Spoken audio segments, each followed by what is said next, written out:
सभी को मेरा नमस्कार। और आशा करती हूँ आप लोग अपने पेपर की तैयारी कर रहे होंगे, क्योंकि कुछ बच्चों का पेपर हिंदी का जो है वो आपके 15 जनवरी को है और किसी का 24 को है। तो आप लोग अपनी तैयारी करते रहिएगा और आप लोग अच्छे नंबरों से पास हों, मेरी यही अभिलाषा है। ठीक है, तो हम समय को ना बर्बाद करते हुए, क्योंकि समय सभी के पास कम है, तो हम सबसे पहले क्वेश्चन की तरफ बढ़ते हैं। सबसे पहला क्वेश्चन हम पढ़ते हैं।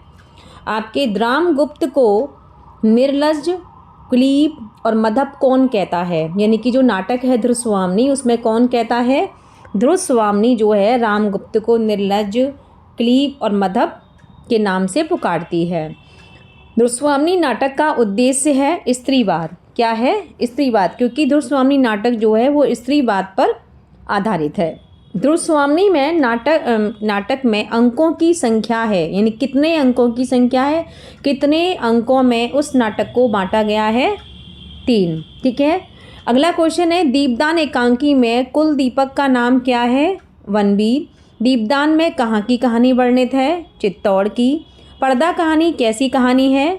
मनोवैज्ञानिक। हीराबाई कहाँ की रहने वाली थी? पटना। अशोक के फूल कितने रंग के होते हैं? 2। रविंद्रनाथ ने महामानव समुद्र किसको कहा है? भारतवर्ष को। अशोक के फूल निबंध में लेखक ने किसका गुणगान किया है? भारतीय संस्कृति का। भारतेंदु जी ने रेलगाड़ी से किसकी तुलना की है? भारतीयों की। भारतेंदु जी के अनुसार आलस्य क्या है? एक बड़ा दुश्मन। पेनिसिलिन का मरहम कहाँ लगाया जाता है? घाव पर।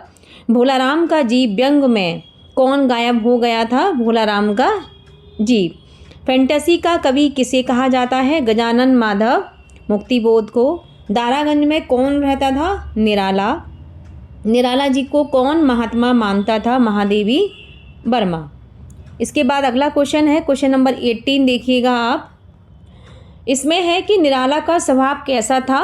फक्कड़ प्रकृति का था, यानी कि वो फक्कड़ों की तरह से ऐसे घूमते रहते थे। ठीक है, मास्टर जी ने लेखक को किसके लिए बोला था? झाड़ू लगाने के लिए, क्योंकि ये जो मास्टर जी का जो वृतांत आया है ये आपके झूठन जो आत्मकथा है ना उसके अंतर्गत है। क्योंकि जब लेखक बहुत ज़्यादा, तभी तो जो लेखक है ओम प्रकाश वाल्मीकि जी, उन्होंने इस पीड़ा से उभरने के लिए इस ग्रंथ को लिखा है, जो कि आपके किस में है?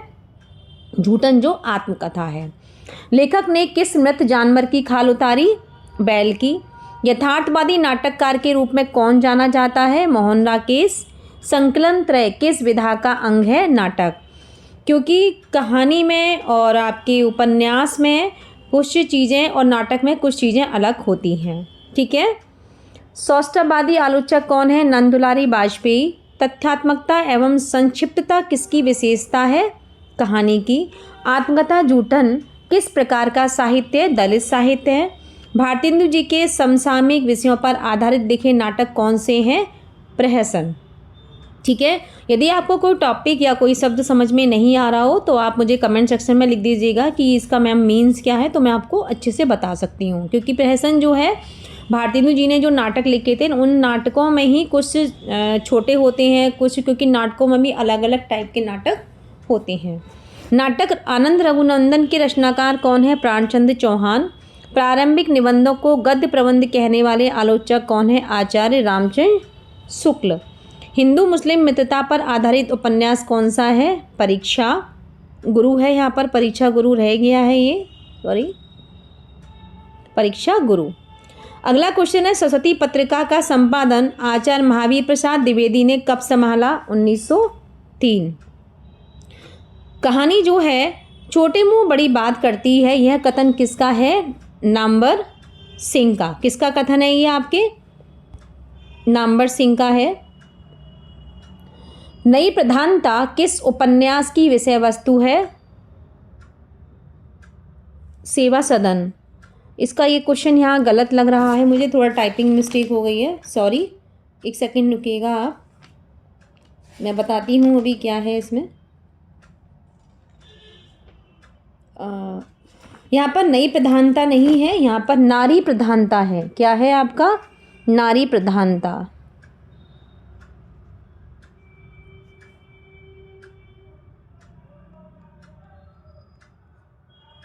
नारी प्रधानता किस उपन्यास की विषय वस्तु है? सेवा सदन। आचार्य शुक्ल ने किस कवि की आलोचना की है? कबीर की। हिंदी साहित्य 20वीं शताब्दी ग्रंथ के लेखक कौन है? नंद दुलारी वाजपेयी। गोदान उपन्यास के नायक होरी की क्या अभिलाषा थी? गाय दान करने की, क्योंकि जो गोदान उपन्यास है वो प्रेमचंद के द्वारा लिखा गया है और जो गोदान उपन्यास का जो मुख्य पात्र है वो आपका होरी है। ठीक है।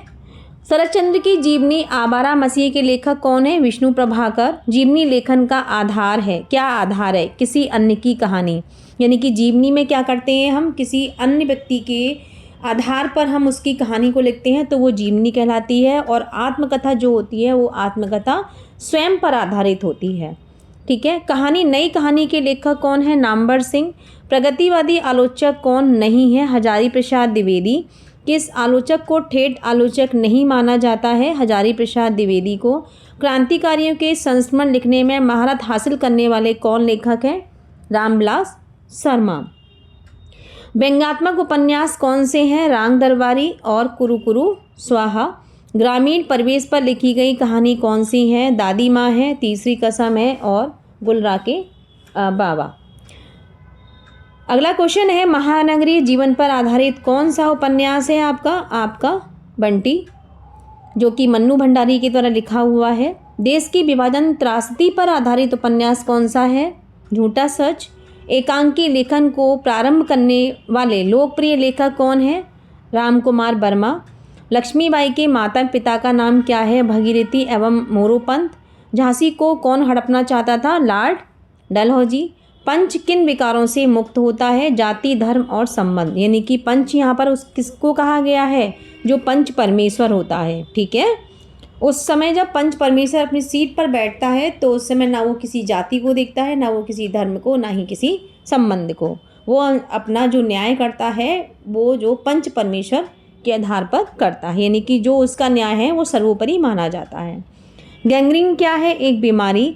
ध्रुवस्वामी नाटक में यह कसक अरे आंसू सहजा किसके द्वारा गाया गया है? मंदाकिनी के द्वारा। तो आज के लिए केवल 51 क्वेश्चन है और क्वेश्चन मैंने ऐसे ही लिए हैं जो कि आपके पेपर में आने की संभावना है।